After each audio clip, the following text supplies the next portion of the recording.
You know, the story of Adam, the angels, and the prostration is one of the most foundational narratives in the Qur'an. But what does it really mean?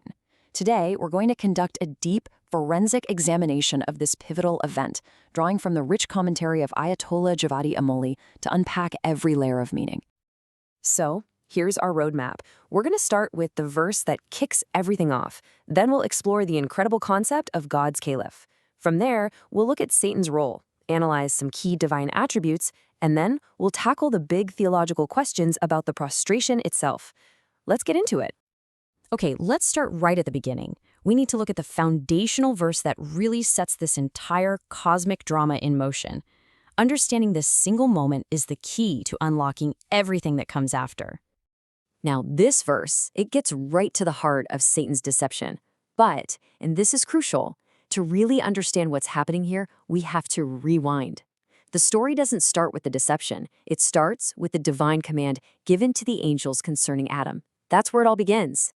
And just so we're clear, everything we are exploring today is drawn directly from this scholarly source. We're sticking right to the text to make sure we capture every detail and nuance of this incredibly deep exegesis. All right, this next part is absolutely crucial. To understand why the angels were commanded to prostrate, we first have to understand the fundamental station of humanity. What was humanity created to be? This concept of the caliph is the key that unlocks the entire narrative. So the source itself poses this fundamental question. What does Caliph of God actually mean? It's pushing us to look beyond a simple translation like successor or vicar. There's something much, much deeper going on here. And here it is. The caliphate isn't about political power or ruling over the earth. It's an immense spiritual potential. It's about being a locus, a focal point, for the manifestation of God's own divine names and attributes. It's about being a mirror that reflects the divine. And this chart just lays out the distinction so brilliantly. The angels are beings of pure worship, no doubt, but their station is fixed. Humanity, on the other hand, represented here by Adam, was given something unique, knowledge. God taught Adam all the names. Because of this capacity for knowledge, humanity was chosen for the caliphate. So, the angels' prostration, it wasn't submission to an inferior. It was a divinely ordered acknowledgement of a superior station of knowledge that God himself had bestowed. This is such a critical distinction to make. The honor wasn't for Adam, the individual, the being made of clay.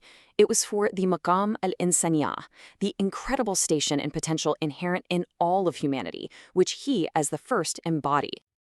Okay, so we've established humanity's incredibly high station. Now we have to turn to the antagonist of this drama, the force that actively seeks to make humanity fall from that very station, the deception of Satan. What's fascinating here is how the commentary breaks down deception. It's not limited to Iblis and the jinn whispering temptations. The text is very clear that satanic can also describe a human methodology, when people consciously adopt the ways of Satan, misleading others through lies and false advice. It's a type of behavior, not just a type of being. Now, to fully grasp God's role in this cosmic drama, the source does something brilliant. It methodically analyzes several of his divine names.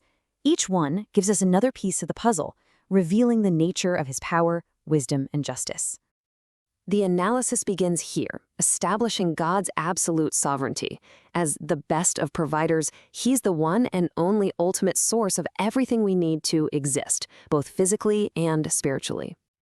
Building on that, he is also the best of deciders. This attribute points to his perfect wisdom, his ability to flawlessly distinguish truth from falsehood and make the definitive judgment in any matter, including this dispute between Satan and humanity. And that leads us to his role as the best of judges. This is so important because it frames the command to the angels not as some arbitrary whim, but as an expression of perfect, unimpeachable divine judgment. And finally, he is the best of heirs, which signifies that all things, all power, all creation ultimately return to him. He is the sole eternal owner. When you put these attributes together, you see a portrait of absolute and total authority. And this verse just synthesizes it all perfectly. Unquestionably, his is the creation and the command. It means his authority is indivisible. He has absolute power over both the physical act of creation and the moral and spiritual command that governs it. So, now that we've firmly established God's absolute authority, we can finally turn to address the primary theological challenge that arises from this whole narrative. This is the central question, right? It's the elephant in the room. We're taught that prostration is for God alone, so how could he possibly command the angels to prostrate to Adam? The text provides a really detailed, multi-layered response to this. Okay, the exegesis meticulously deconstructs the act. First and foremost, where did the command come from? From God. Therefore, fulfilling it is an act of pure obedience to God. That's point one. Second, the intent is completely different. This was taqweem, a prostration of reverence and honor, not ibadat, the prostration of worship. Third, you can think of Adam as the qibla, the direction for the prostration, but the intention and worship were still aimed solely at God. And finally, the most profound point. They were prostrating to the divine reality manifested in Adam, that divine knowledge of all the names. To clarify this even further, the source introduces this powerful distinction between two kinds of prostration. There's what's called a formative prostration. This is the innate, involuntary submission of all creation to its creator. Every atom in the universe is in this state. Then there's the legislative prostration, the willed, conscious act of worship prescribed by religious law, like what we do in prayer. The general prohibition against prostrating others applies strictly to this second type. The angel's act was a unique, commanded instance that doesn't fall under that specific prohibition. All right, let's pull all of these threads together to see the final synthesized picture of submission and worship that this incredible exegesis presents to us. So you can see this beautiful hierarchy emerge.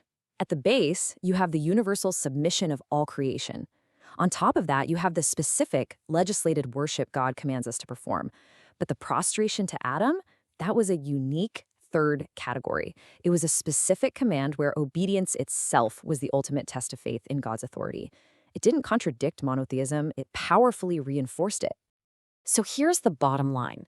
This was never about worshiping a creature. It was about acknowledging the Creator's power.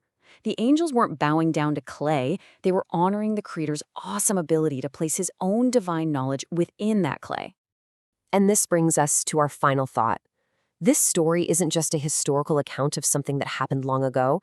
It's a perpetual, living reminder of the immense potential, that station of humanity, and the profound responsibility that has been entrusted to every single one of us. So the question it leaves us with is a challenge for a lifetime.